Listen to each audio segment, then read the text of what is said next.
Round 7 here of Grand Prix Copenhagen. It's Martin Jaser against Bill Chronopoulos. Each of these players on 6-0. User is on Elves, but it's an Elves deck that's got a few extra tricks up its sleeve. Bill Chronopoulos on Dredge. We know that this is a deck that he is very keen on. Played it at the World Magic Cup.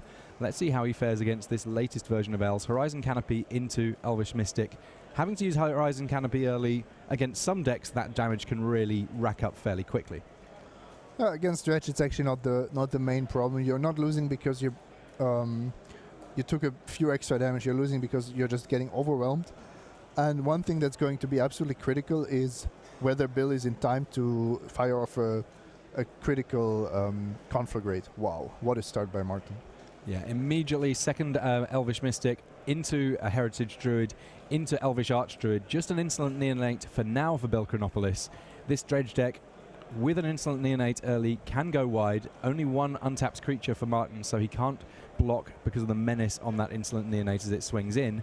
The big question, though, is when Insolent Neonate almost inevitably gets sacrificed soon enough, is there a Dredge card to discard, and what will it dredge into?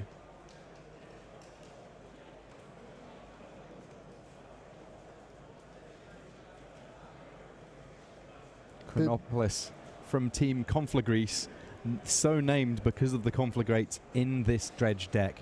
Very important in the victory there from the World Magic Cup for the Greek team that spawned a whole Pro Tour team going into this Pro Tour team series. I just had to confirm it. Martin played Elves before. It's a long while back. He did top 8 in Berlin with Elves, didn't he? Exactly. Pro Tour Berlin 2008. Actually a super strong top 8 when you look at those names now. With, of course, our good friend Matej Zadelkai. Matej Zadelkai made the finals. You had Sebastian Thaler was in that top 8. Kenny Oberg, Kenny Oberg in that top 8. And maybe some other people too, but it was a super strong top 8. And here comes a Conflagrate from Bill Chronopoulos. Loris Scott Vargas. That's the one. So he does have the turn to Conflagrate, and I think against this start he had to have it. There was no other way to beat this draw by Martin. I think Martin would have threatened maybe close to lethal next turn with some kind of overrun effect or another Lord. So 2 damage going to the Elvish Archdruid, that then meaning that only 1 needing to go to the remaining Elves for a complete board wipe. 2 copies of Prized Amalgam now in the graveyard, so as soon as a Dredger hits a Narcomoeba, they'll be coming back. Never been happier to discard 5 cards. Yeah, I mean, there's no Dredger to discard there, which is a bit of a shame for Bill, but considering the amount that he set back Martin User there, he can't be too unhappy. He needs a Life from the Loam. That would be a great way to refuel and also draw potentially into that Dredge card. Insolent Neonate number 2 coming down, and we have more Elvish Archdruids. Elvish Mystic now hanging out in the land zone. We'll allow that. Temporarily, yes.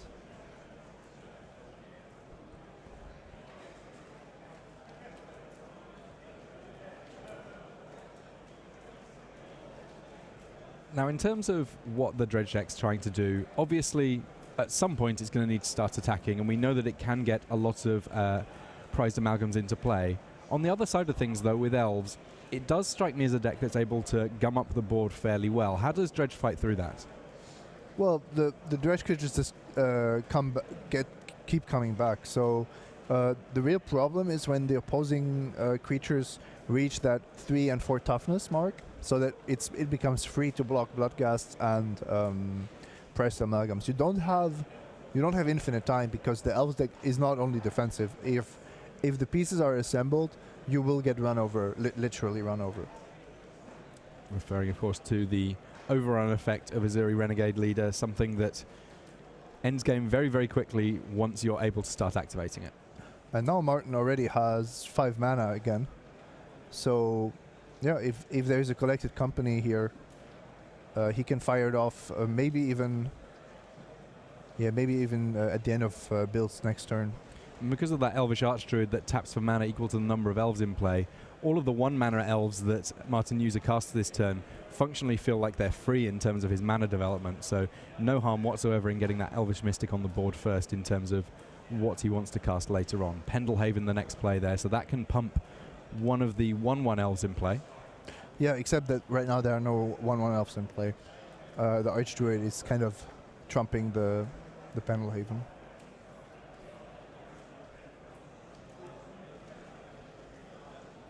So Elvish Archdruid tapping for 3, a 4th mana, probably signaling Collected Company. Yeah. Now, what are the big cards that he's going to be looking to hit here? Another Archdruid, Izuri. That's it. I mean, the other elves are also good. Visionary to replace itself. Well, there's a Vizier of Remedies in the 6 cards that Martin User sees. That kind of an interesting one at its best once you have Devoted Druid in play for infinite mana, but as things stand, Elvish Visionary, which was in his Pro Tour Berlin top 8 deck, is one of the picks. The other one, Elvish Archdruid.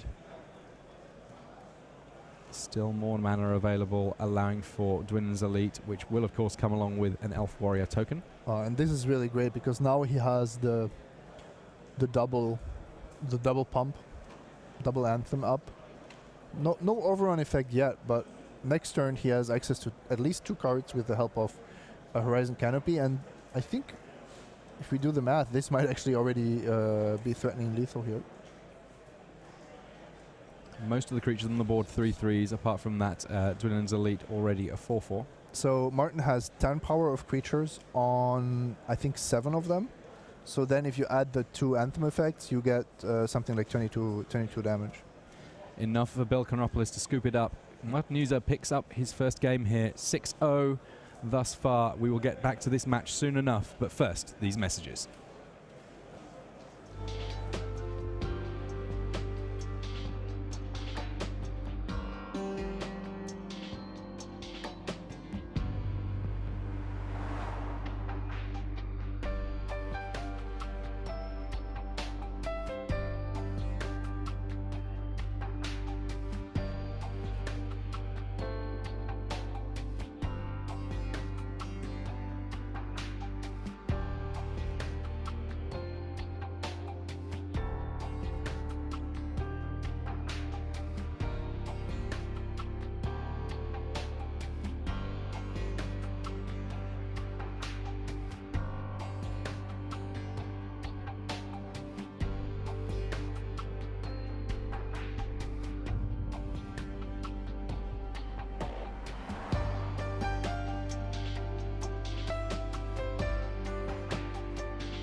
Hello and welcome back to this round 7 here at Grand Prix Copenhagen. I'm Tim Willoughby, joined as always by Simon Gertsen. And while these two players, Martin User and Bill Chronopoulos, are finishing up the last of their sideboarding, we're going to get a chance to look in on Mark Tobias on the left of our screen up against Victor Emtoft. Looks like we have Esper of some description, quite possibly an Esper Death Shadow deck. We're seeing all sorts of flavors of Death Shadow this weekend, up against Tobias, who already has Knight of the Reliquary in play. Given the colors he's got access to, it's likely that it's going to be some mix of it looks like we've got Bant Company, but there are also the potential for it to be a Kiki Jiki Chord deck of some description, or indeed one of the Retreat to Coralhelm Knight of the Reliquary decks. Once you have Knight of the Reliquary, very easy to find yourself using all sorts of different colors.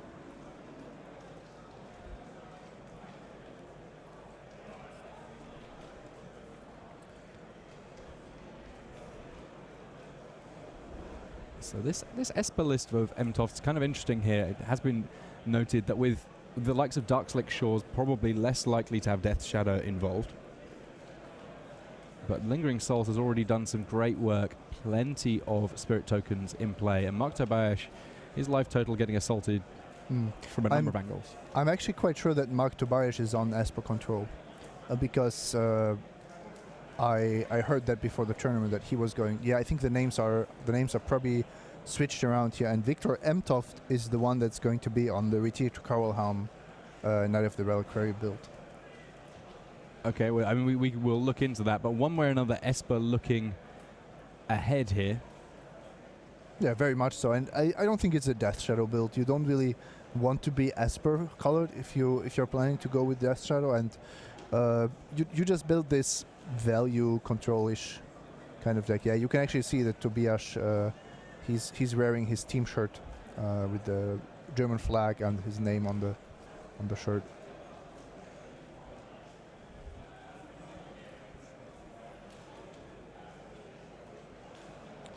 So attacks coming in here from these spirits. A fairly safe set of attacks here. Can't imagine that there's too much that the Bant deck on the other side of the table can do about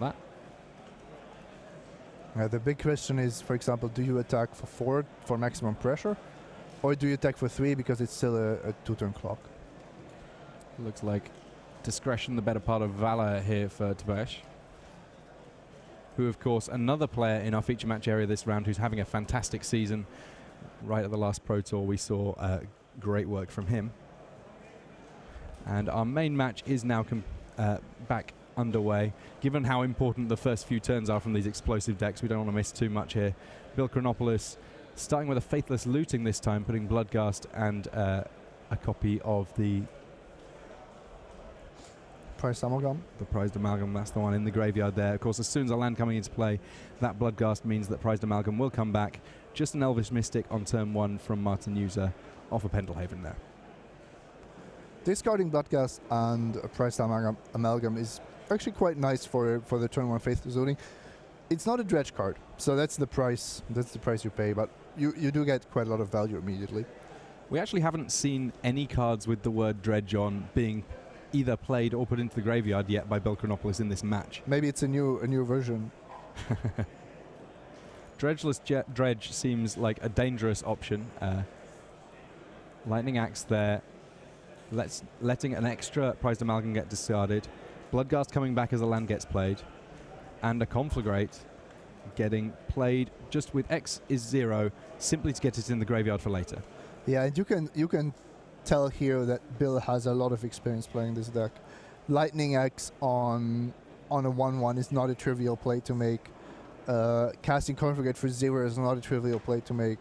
But you can see this puts him in the position to now have 8 power on the battlefield instead of 5, and the Conflagrate ready to shoot Martin's next place.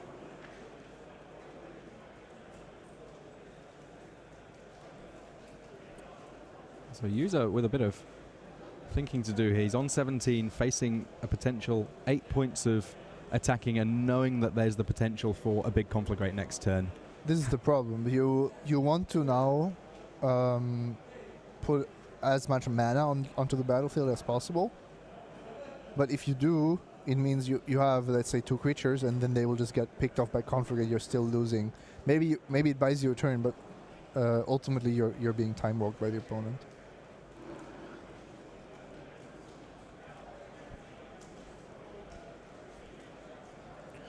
And this is just brutal. You have three creatures and 8 power on the battlefield on turn 2, while having lost one of your key cards.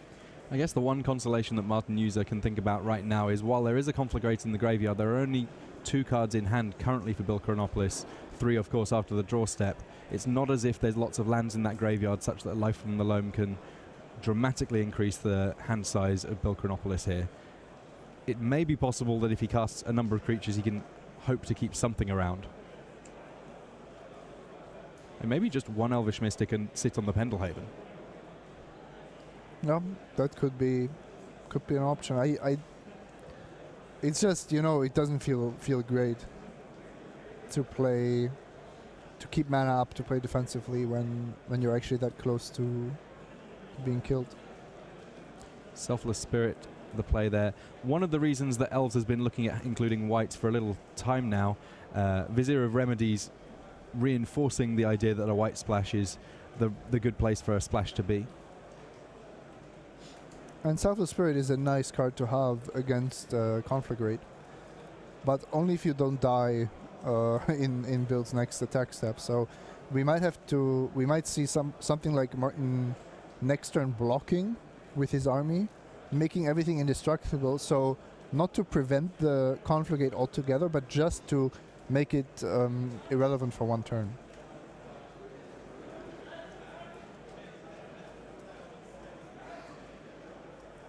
And of course, Bill has to consider exactly that now when he's planning for his next turn.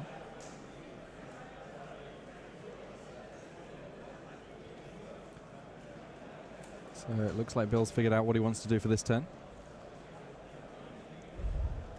Golgari Thug, the single card that's getting discarded to Conflagrate, and if you're looking for one card to discard, a Dredger is certainly a happy option there. Golgari Thug, kind of one of the henchmen of the Dredge deck. It's not your premium Dredger, but in the absence of the likes of Golgari Grave Troll, it'll do. And I think Martin's only hope here, and that's what he's playing for, is to win by win with a combo. Hoping for a weak draw by Bill. Just so you know, Devoted Druid there, one half of this combo, and the other half being Vizier of Remedies does mean that where normally you would put a -1/-1 counter on Devoted Druid, you put no -1/-1 counter on it to untap it, so functionally it can tap for infinite mana, or as much mana as you would like. Yeah. And the nice thing about the Elves deck is that you have access to Court of Calling, which finds the Vizier just with a turn to Devoted Druid on its own. So Martin User just barely hanging on here. And this is the crucial part. But yeah, it might be too late. If Martin finds a land.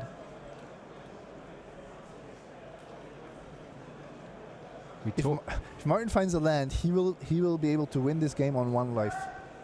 That's crazy. He's going to go to 1 if he has... It can't be a Horizon Canopy. It has to be a non-Horizon Canopy land. He finds a forest, taps Devoted Druid for green mana, puts a counter on it to untap it, taps it again. Here's a Court of Calling. Access 2. Goes through his deck. There's exactly 1 copy of that Vizier of Remedies. He's now got access to infinite mana. Court of Calling again. This time, you know, X can be whatever he wants, really. What he wants is 3, so he can get Azuri Renegade Leader. He can do overruns till the cows come home. He's elf creatures gaining +3/+3 in trample for each activation. Some number of activations will be enough. He was fetching out an English language version so that Bill could read it more clearly. Some number of activations later, that same Devoted Druid who's already done so much work gets to swing in for an arbitrarily large amount of damage. There's the handshake. Bill Chronopolis looked to have it locked up, but Martin User 2-0, 7-0. He's in day 2, and in day 2 with, at worst, a 7-2 record, which, as we've been talking about, if you're looking for top 8, that's the beginnings of where you want to be. Very impressive. Very impressive. Also, how the Selfless Spirit drew out the Conflagrate.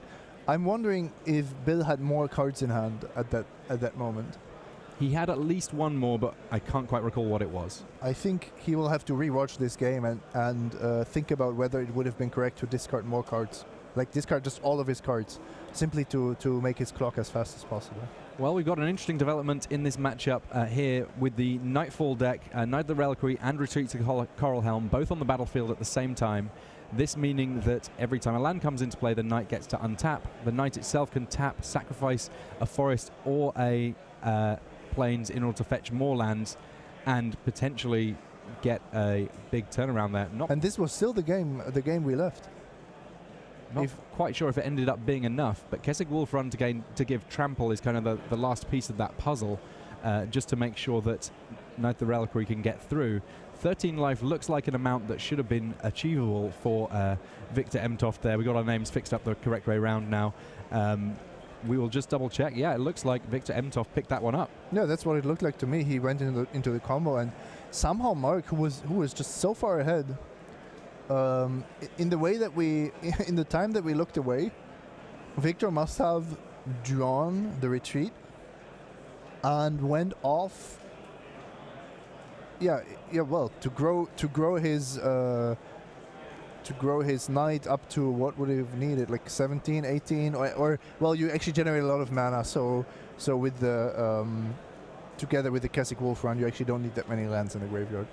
Yeah, it's an interesting combo, and basically we're seeing that both of these players that have been winning in the feature match area for us thus far, they have decks that can play something that vaguely resembles Fair Magic and then suddenly kick into a completely different gear where they're able to close out a game which mere moments earlier they were fairly comprehensively losing by assembling a key combination of cards. And this is, well, this is kind of how Modern is looking right now.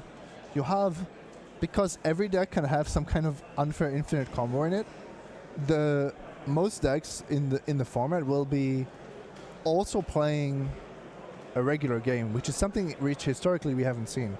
You're either combo or you're not. Like, you're Legacy Storm or you're not Legacy Storm, right? It's not really. It's rare that we see these kind of combined aggro combo decks, I would say. Yeah, I mean, you sometimes hear of combo control. You know, your control deck that buys the time it needs to find its combo. Aggro combo, though, is a different beast entirely, and I wonder how much more difficult it makes sideboarding. Because if you're talking about an aggro combo deck, if you sideboard very heavily to try and deal with the combo, you might find yourself just getting beaten up. Yep, and yeah, it's aggro combo. Some deck, I would even say this Knight of the Reliquary deck is mid-range combo, you know, because it actually preys upon the very aggressive decks in the format. And then you have the Elves deck, which is combo, because now you can go wide with the Elves combo, or you just play Devoted Druid and win next turn out of nowhere, having missed your third land drop for a while. So these players will have had access to sideboards. It'll be interesting to see how much their game plans will have changed going through. Mark Tobias on the right here is one of the, well, he used to be one of the lesser known players of Germany, focusing primarily on Eternal formats and then slowly working himself up to become also a Pro Tour player, become one of the Germany's World Magic Cup members, and his ability to really understand formats and to build the decks that others don't see is for me the most impressive part. So here, just like we were just saying, how difficult it is to attack this format. Everybody is aggro combo or mid-range combo or combo, and Mark Tobias is bringing Esper Control, right? That's just, you have to believe in your ability to understand what's going on in a format as complex as Modern. Yeah, it's a tough road to hoe, but if you can do it, then potentially very powerful and really requires a very strong understanding of this format.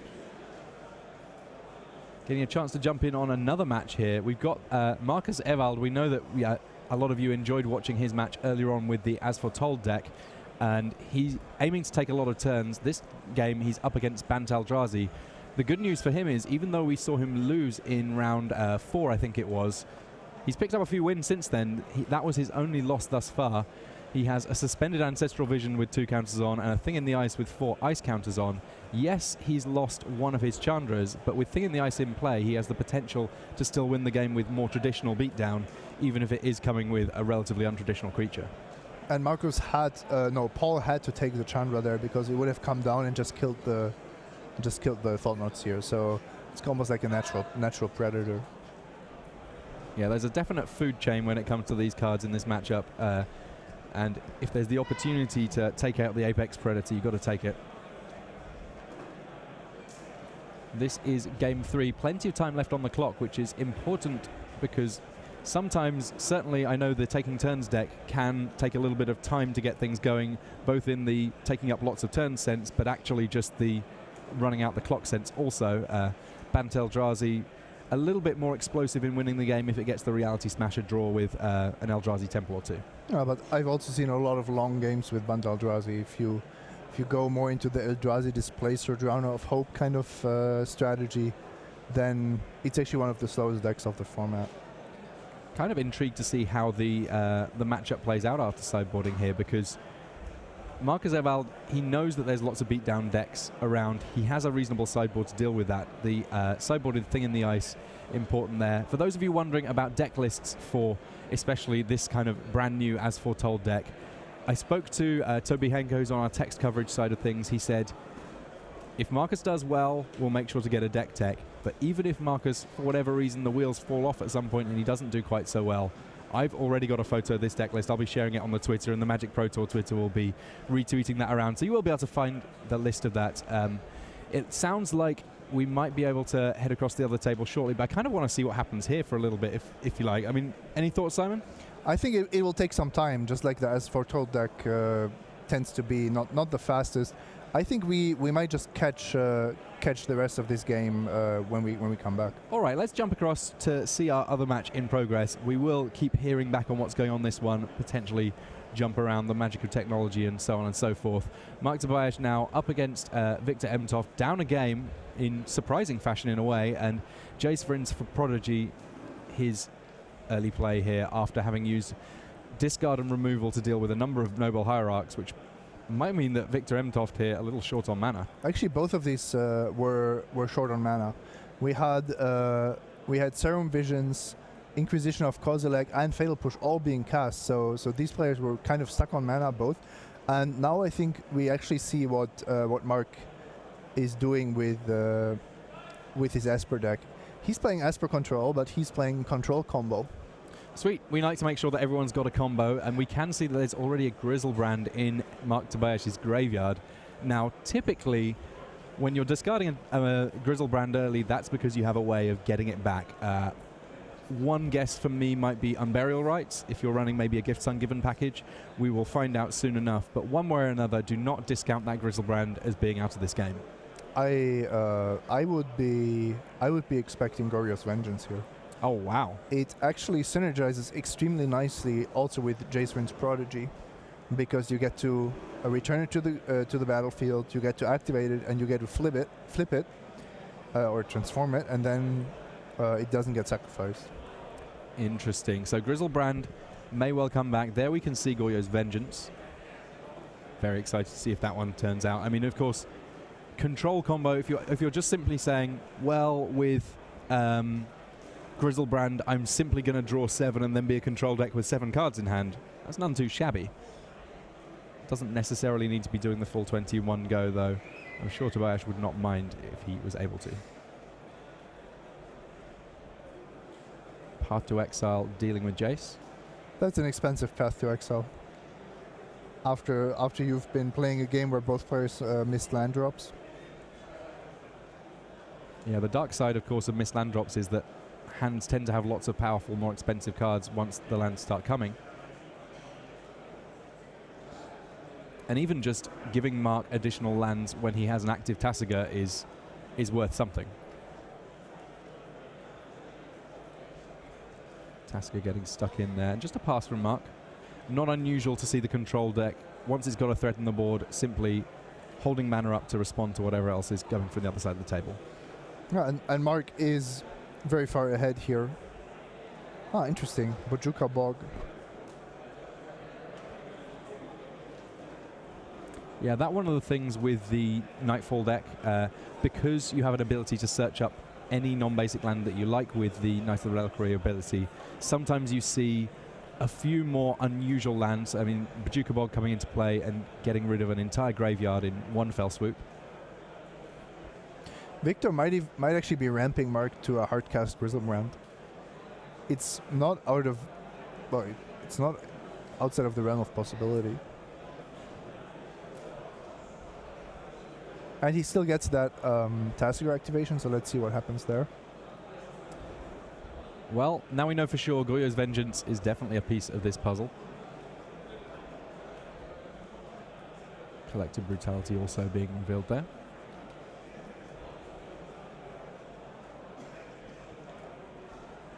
Well, with nothing in the graveyard, I can see how Victor might be tempted to hand over Goryo's Vengeance, but it's never a card that's not scary. You can't give... I think any deck playing Goryo's Vengeance probably wants to see Goryo's Vengeance more than any other card.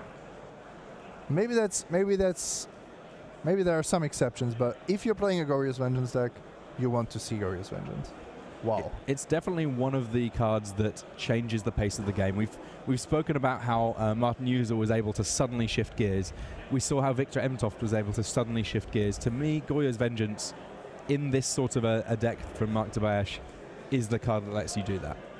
And Victor basically saying, I can't beat Collective Brutality, so I'm just going to have to hope, cross my fingers, that the Glorious Vengeance is not going to become a reality. So Knight of the Reliquary coming down here for Emtoft. Given time, it will be a very potent threat. Let's see what Mark has to say about that. Is it a 3-3 right now, or maybe a 4-4? 3-3? At present, I believe it's a 3-3. Fatal Push does not mind. All it took was the activation of that Polluted Delta to trigger Revolt, meaning that Fatal Push able to deal with the Knight, and Mark just playing more lands and passing here. One more land for Hardcast Griselbrand. Liliana the pickup there. In a game where you're sort of just playing lands and passing, Liliana not a terrible pickup. Well, also you do get the option to now just discard Griselbrand if you want, because you do have the Glorious Vengeance in hand already. Be afraid, be very afraid, Victor Emtoft. One card quickly put down for Mark Tobias. He knows what's going on here. Griselbrand in the graveyard. Any more for any more?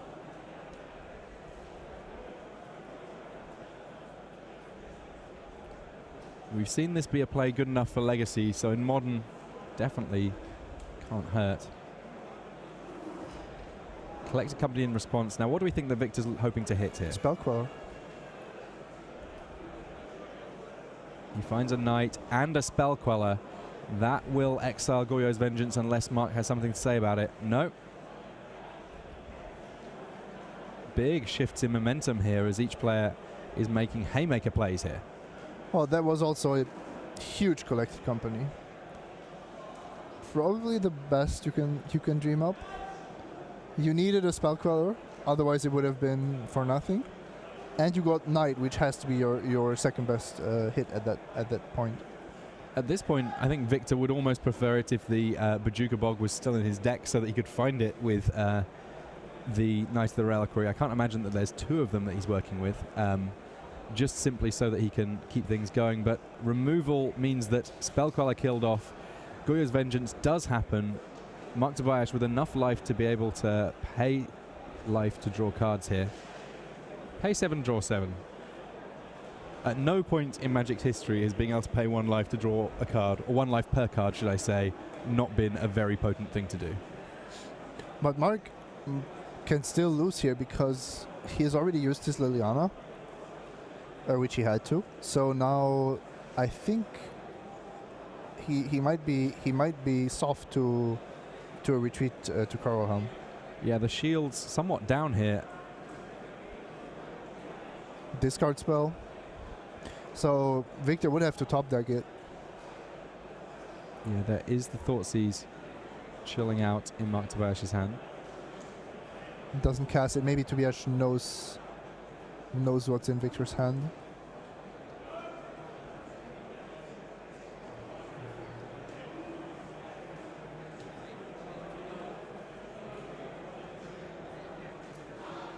Victor having a little bit of a think here. 6 life. Takes down Liliana to 1 loyalty. That's definitely an example where 1 and 0 are a huge difference. Although Tobias was holding another Liliana as far as I can tell.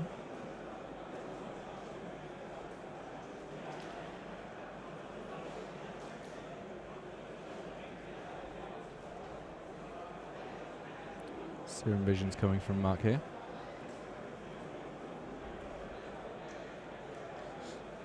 Top.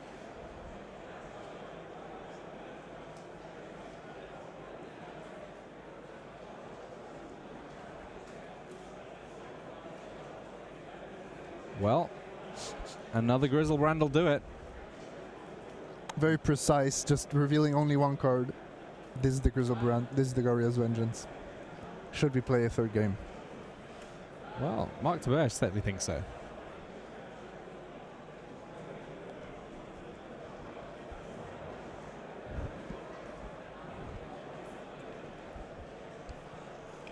Just a quick update for you that are keeping track of the As Foretold deck that is still doing all right. It is still doing all right. We said that we hoped that we might be able to jump back after we saw some more Mark Tobias. That match, of course, you can see has completed. As Foretold, currently 6-1 going into round 8. And safe in day 2. I have to say the As Foretold take as many turns as possible deck to me looks like a more sensible build than anything else I've seen so far. I think that there's a lot of natural synergy behind all of the elements of that deck that doesn't quite hold true for some of the other As Foretold decks that I've seen.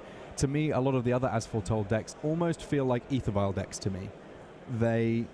If they have their key card, whether it's As Foretold or Aethervile, then they're operating very, very well indeed. But if they don't, then some of the other cards feel exceedingly clunky.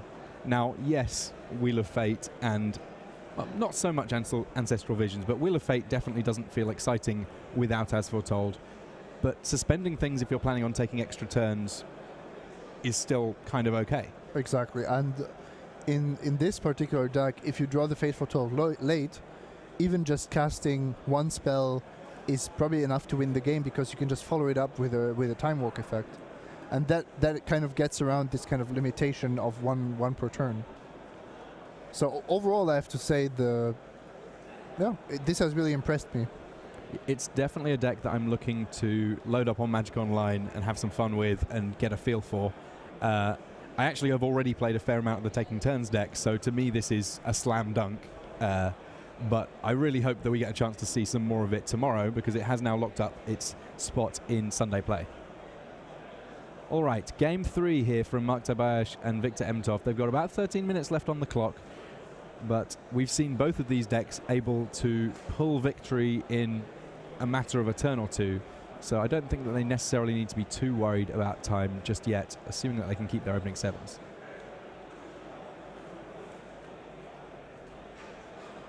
And as we've seen in game 2, Collect Company is the most scary card for Mark. Without the company, it wouldn't have been a close game at all. So an early Thoughtseize here from Tobias. Gets to have a look at the opposing hand. There's a Spell Queller. Even though it's going to be a few turns before it comes online, he immediately takes the 3-cost Spirit there. Sees Path to Exile, Selfless Spirit, and 3 additional lands there, including a Bajuka Bog. He'll definitely be taking note of that one. Victor, just to keep things moving, is playing with that part of his hand face up just as Mark Tobias writes it down. Not an uncommon play that you see in a lot of situations. To see it at a GP normally is a sign that both players are a little concerned about time.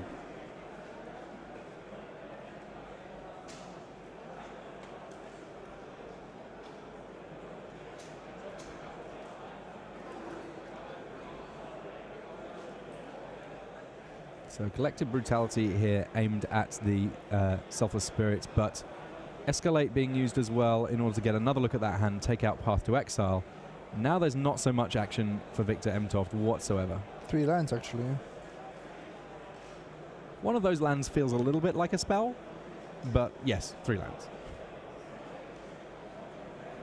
The thing about Tobias' deck is, yes, he will win with the Goryo's Vengeance at some point, but he doesn't need to cast it on turn 2 or 3. He can just drop a Liliana or a Tasigur and be completely happy about it. So that's why the Bajuka Bog, while it's a relevant ability, it's a relevant trigger, it doesn't really help Victor in the particular game state. Yeah, I guess that Mark can kind of wait around on doing things whenever he wants, and if it works out that that means that the game is going to go long, his deck is not going to suffer for it. No, and what are you going to do? Remove 3 cards, 3 random cards from your opponent's graveyard, so that Tasigur doesn't come down. Well, it comes down a turn later, or do you wait until there's maybe a Lingering Souls or maybe a Grizzlebrand in the graveyard? It's really difficult to even time it correctly. Tasigur has come down. The graveyard currently empty. This another way, of course, that Mark can win is simply by getting in early hits with a 4-5.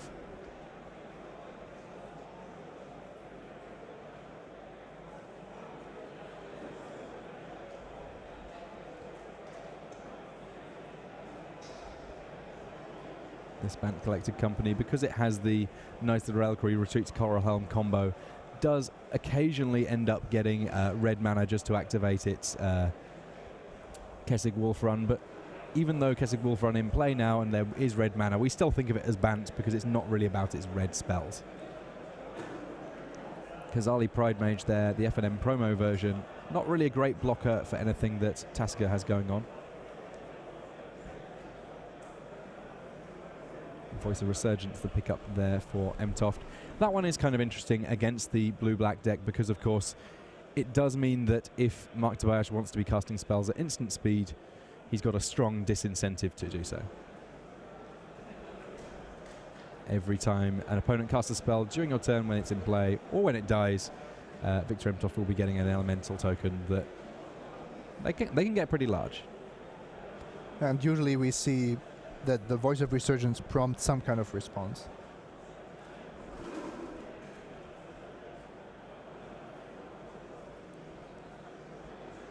Is Mark playing an Overgrown Tomb?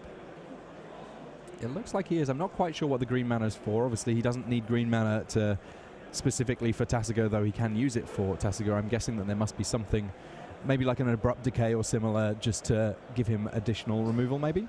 Maybe only in the sideboard also.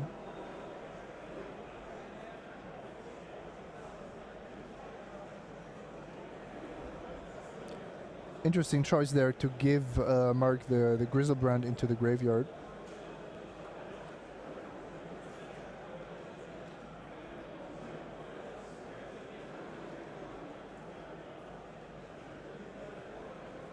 And that's the reason why. Well, another way of dealing with cards in graveyard, but when we were talking about the challenge of sideboarding against decks that are part combo and part not, here we have the ability for Scavenging Ooze to eat Grizzlebrand out of the graveyard, and that seems great. Tasigur's still in play, though, doing things. I think Victor didn't tap the correct mana because he needs to cast the Scavenging Ooze. Okay, maybe it doesn't matter, but it could be relevant because this way he has an additional Scavenging Ooze activation. Jace Vryn's Prodigy coming down for Mark Tobias, and there is a Fatal Push. Yeah, Fatal Push was on the stack. You will never be able to exile that one.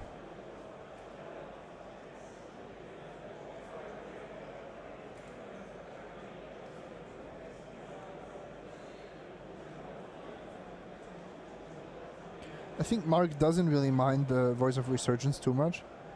It's too small to attack on this board unless Victor finds red mana for his Kessig Wolf Run. And Mark's deck is actually not built around counter spells, which I think is a smart move. Just play Disruption and then you somehow switch over to your own proactive game plan. Yeah, much of the disruption in this deck, either removal or discard.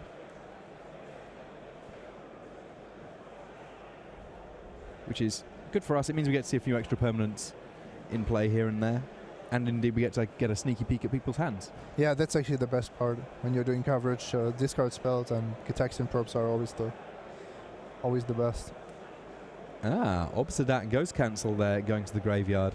That kind of an interesting one. If you're looking for a persistent source of damage, certainly qualifies.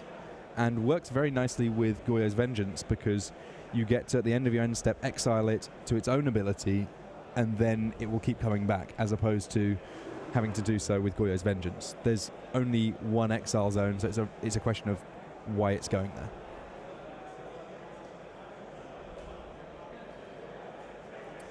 Spell Queller there coming from Victor Mtoft, not wanting that Inquisition of Kozilek to resolve. It may simply be that the Spell Queller was the card that was going to get taken anyway and he'd rather have it in play.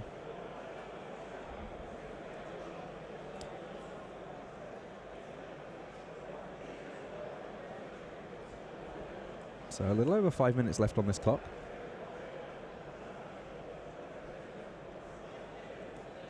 And next up, a Thought Scour from Tobayashi.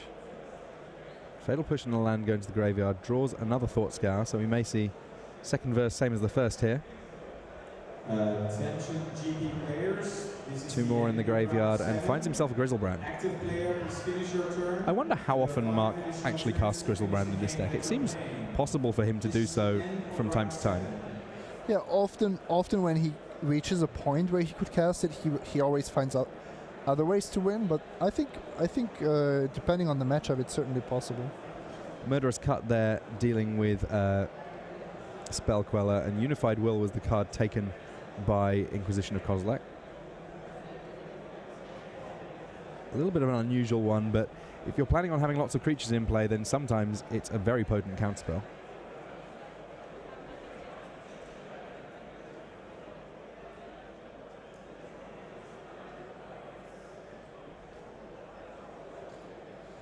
Tobias just playing quickly here. He knows that he's hugely favored. He's still a control deck of some sort, so he can't play too slowly. He has to put on some pressure. But I think with Grizzlebrand or Obsidat and the fact that Tasigur and Jace are just constantly generating value, I don't really see a problem in finishing this game. Jace transforming there. You see Mark kind of shortcutting to not actually transform it, but we all kind of know where that one's going. Basically just wanting to keep things moving at a good old pace. Immediately getting to use the -2 ability to cast Goya's Vengeance, and that enough to get the handshake from Victor Emtoft. Big win there for Mark Tobayashi. He was 5-1. Getting to 6-1 means that he's locked up his day 2, and now it's just about the extra wins to mean that he can start thinking about putting in a really good performance, potentially trouble top 8 on Sunday. You see him there signing the slip. That is our last match in the feature match area.